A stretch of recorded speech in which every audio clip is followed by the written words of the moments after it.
Hello every one. ഇന്ന് നമുക്ക് ഈ പപ്പായ വെച്ചിട്ട് 2 കറികളാണ് ഉച്ചയ്ക്ക് ഉണ്ടാക്കാനായിട്ട് പോകുന്നത്. പപ്പായ കൊണ്ട് മോരുകറിയും പിന്നെ തോരനും ഇതാണ് ഉണ്ടാക്കാൻ പോകുന്നത്. അപ്പോൾ പപ്പായ ഇങ്ങനെ ക്യൂബ്സായിട്ട് കട്ട് ചെയ്ത് വെച്ചിട്ടുണ്ട്. പിന്നെ കുറച്ച് ഗ്രേറ്റ് ചെയ്തും വെച്ചിട്ടുണ്ട്.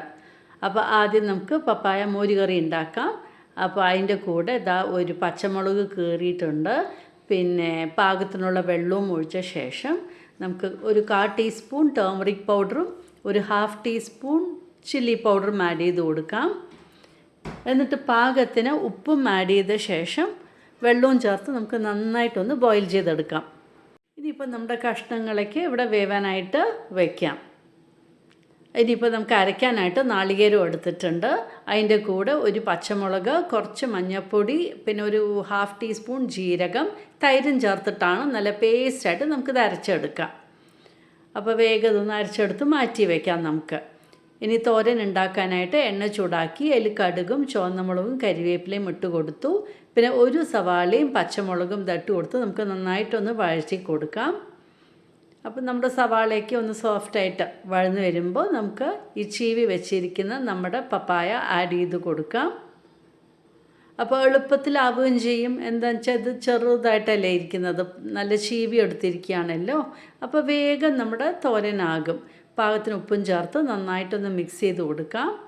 എന്നിട്ട് കുറച്ച് നേരം ഒന്ന് കവർ ചെയ്ത് കുക്ക് ചെയ്തെടുക്കാം. അപ്പോഴത്തേനും ഇവിടെ നമ്മുടെ പപ്പായ മോരുകറിക്കുള്ള കഷ്ണം വെന്ത് വന്നിട്ടുണ്ട്.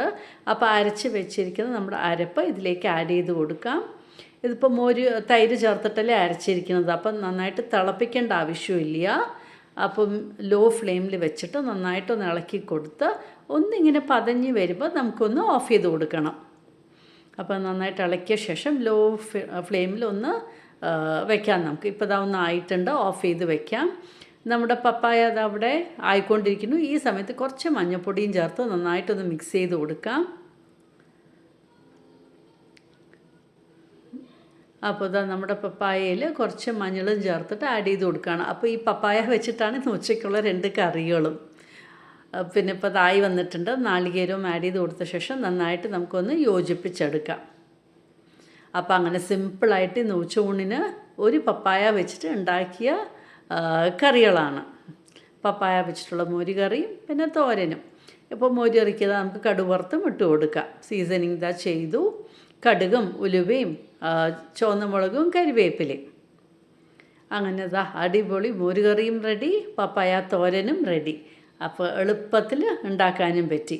ഇതുപോലെ ഒന്ന് ട്രൈ ചെയ്ത് നോക്കൂ, നിങ്ങൾക്കും ഇഷ്ടാവും. അങ്ങനെ നമ്മുടെ ഉച്ചയൂണിനുള്ള കറി 2ഉം റെഡി ആയിട്ടുണ്ട്.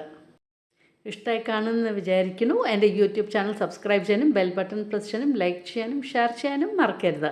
Thank you for watching my YouTube channel.